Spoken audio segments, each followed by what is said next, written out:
है। और देखिए इस वक्त की बहुत बड़ी खबर, ईरान ने अब तक का सबसे बड़ा हमला किया है अमेरिका के बेस पर, खास तौर पर जॉर्डन में। और ईरान की जो डांसिंग मिसाइल कहते हैं, जिसे जिगजैग मिसाइल्स भी कहा जा रहा है, उस डांसिंग मिसाइल ने ऐसी तबाही मचाई है जॉर्डन में, जिसके अब जो तस्वीरें सामने आ रही हैं और जो ईरान दावे कर रहा है उसके मुताबिक देखिए ईरान ने बहुत बड़ा दावा किया है। ईरान ने यह कहा है कि जॉर्डन में दर्जनों अमेरिकी सोल्जर्स मार दिए गए हैं।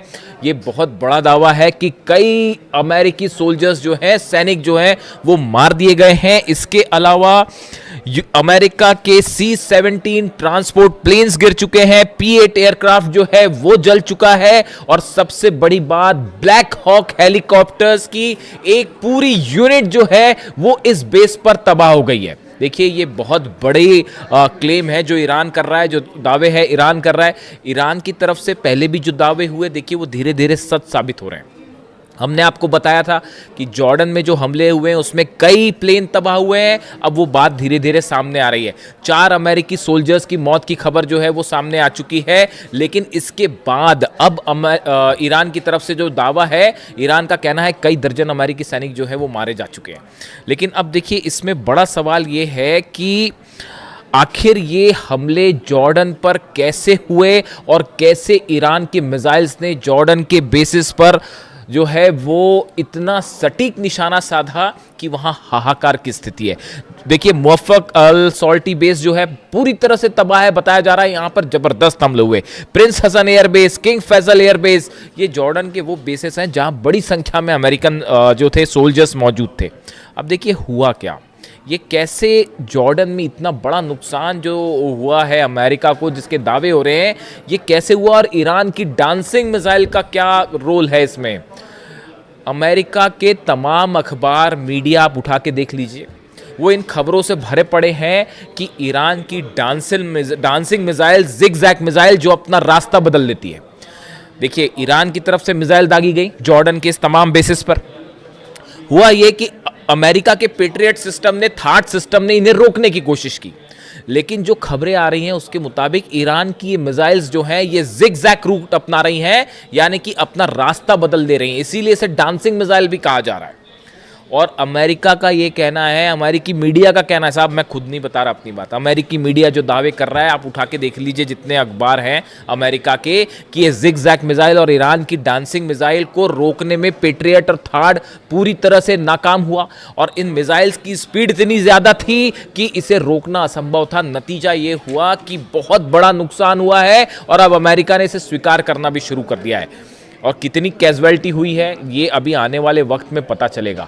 और ये भी कहा जा रहा है कि बदला लेने के लिए अमेरिका आज की रात बहुत बड़ा हमला कर सकता है, इस तरह की सूत्रों के हवाले से खबर है। अब देखिए एग्जैक्टली हुआ क्या। हुआ ये कि अमेरिका के जो फॉरवर्ड बेसिस में से शामिल हैं कुवैत और बहरीन, ये दोनों जगह से अमेरिका के फाइटर जेट्स टेक ऑफ कर रहे थे ईरान पर हमला करने के लिए, जो अभी दूसरे दौर के हमले शुरू हुए इस पर। लेकिन नतीजा क्या हुआ, ईरान की तरफ से अली अल सलीम बेस जो है कुवैत में, वहां पर पेट्रियट सिस्टम तबाह कर दिया गया। $1.5 बिलियन का नुकसान हो गया। एयर सर्विलांस जो राडार था वो तबाह कर दिए गए। ऐसे ही हाल जो है बहरीन में था, शेख ईसा एयरबेस में पेट्रियट सिस्टम तबाह हो गया, वो भी $1.5 बिलियन का था। सवाल ये था कि अब ये हमले जो है, जब ये फॉरवर्ड बेसिस पर नहीं रोके जा रहे थे, तो यहाँ मौजूद जितने F-35 जेट्स थे, F-18 जेट्स यहाँ पे खड़े हुए थे बहरीन में और कुवैत में, इन सब पर खतरा मंडरा रहा था।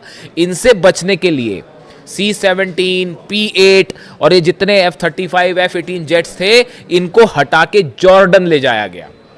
इनको हटा के जॉर्डन ले जाया गया। जॉर्डन से ईरान की दूरी ज़्यादा है बजाय कुवैत के और बहरीन के। तो इन हालात में इनको जॉर्डन ले जाया गया।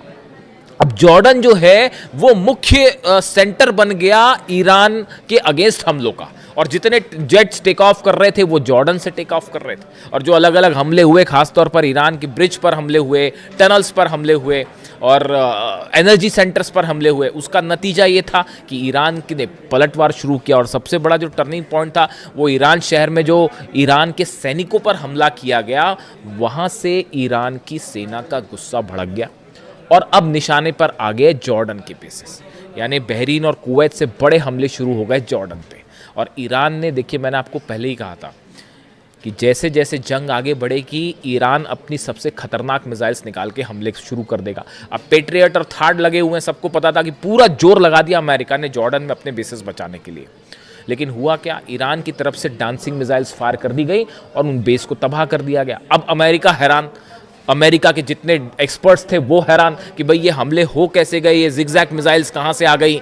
और आप देखिए इतनी लंबी जंग चली, तमाम हमले हुए अमेरिका की तरफ से। डोनाल्ड ट्रंप ये दावे करते फिर रहे हैं कि भाई 70% मिसाइल ख़त्म हो गई है और 90% मिसाइल ख़त्म हो गई है। मेरे से भी दर्शक अक्सर ये सवाल पूछते हैं कि क्या ईरान की मिसाइल सब खत्म हो गई है, जैसा दावे डोनाल्ड ट्रंप कह रहे हैं। मैं आपको फिर से इस बात को रिपीट कर रहा हूँ, ईरान के पास कितनी मिसाइल्स हैं या तो अहमद वाहिदी साहब जानते होंगे आरजीसी चीफ, या अली खामेनी साहब जानते थे। इनके अलावा हकीकत क्या है कोई नहीं जानता। ईरान में कितने मिसाइल सिटीज हैं, इसी दिन के लिए अली खामेनी साहब ने अपनी सेना को तैयार किया था, इसी दिन के लिए तैयार किया था।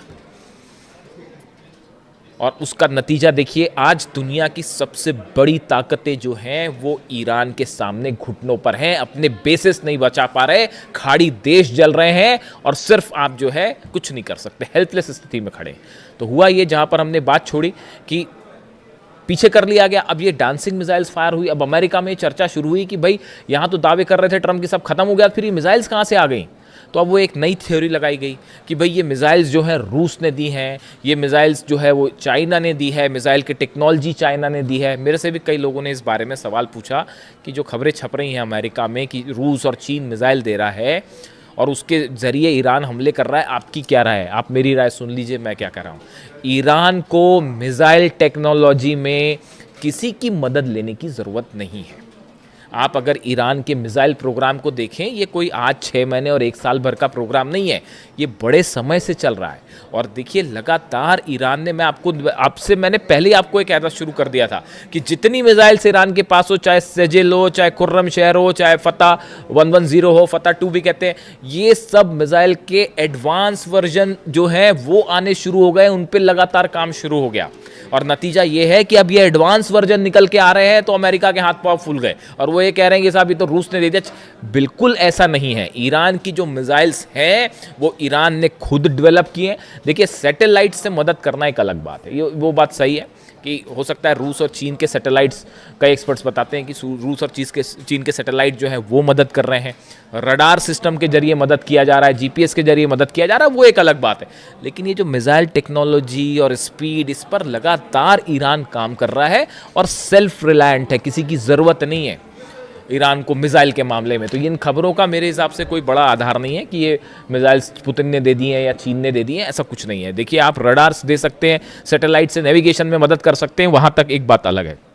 अब नतीजा ये हुआ कि जब ये मिसाइल्स फायर की गई तो पूरा का पूरा अमेरिकी सेना इस बात को लेकर हैरान थी कि इतनी जल्दी इतनी स्पीड से, अगर आप मैक 4 से मैक 11 के बीच में, यानी आवाज़ से 5 से 11 गुना की बीच की रफ्तार से मिसाइल्स बरस रही हैं, उसको कैसे कोई पेट्रियट सिस्टम रोक पाएगा। और नतीजा ये हुआ कि कई जगह जो है वो पेट्रियट सिस्टम जहां लगे थे उनके ठीक ऊपर मिसाइल्स गिरी हैं, थार्ड सिस्टम जहां लगे थे उसके ठीक ऊपर मिसाइल्स गिरी हैं।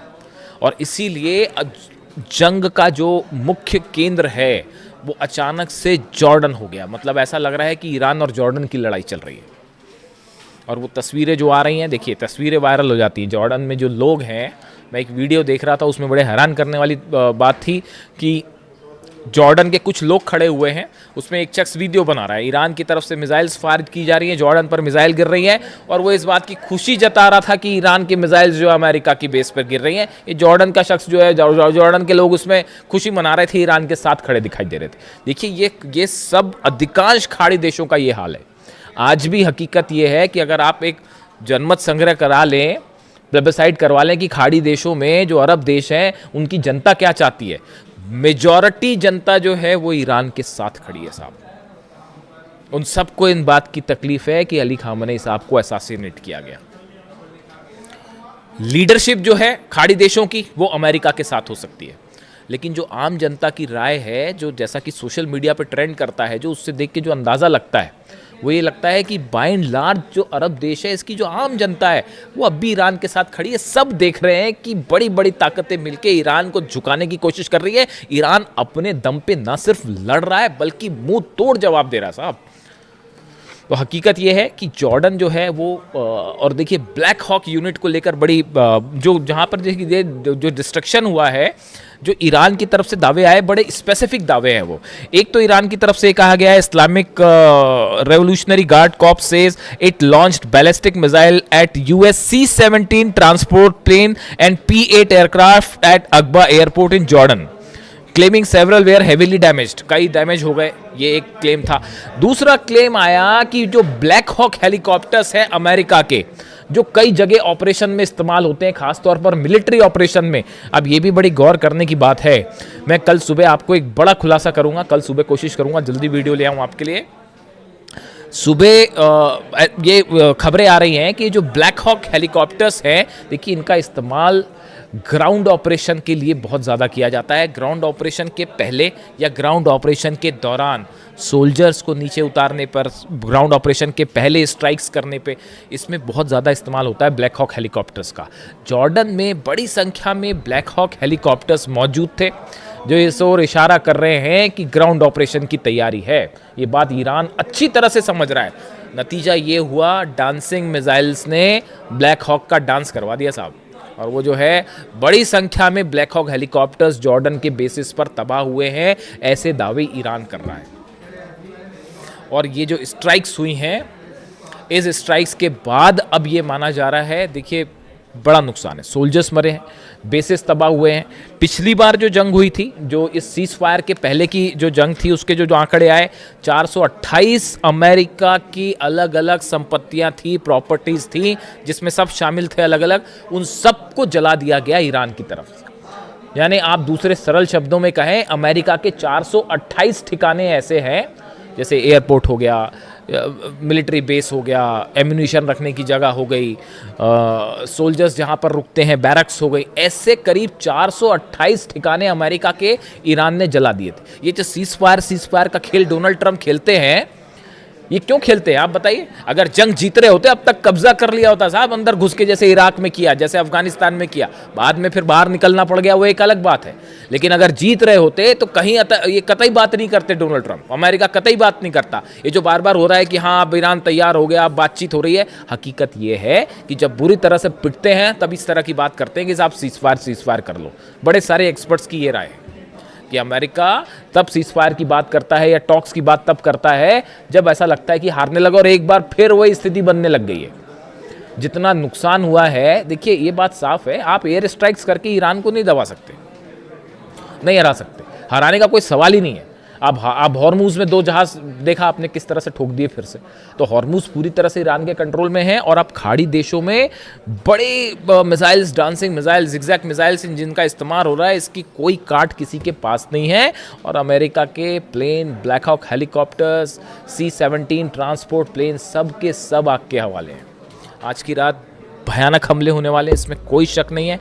ईरान भी तैयार है और देखते हैं अमेरिका की तरफ से क्या स्ट्राइक होती है। जो भी अपडेट होगा पहुंचाऊंगा आप तक। Thank you so much.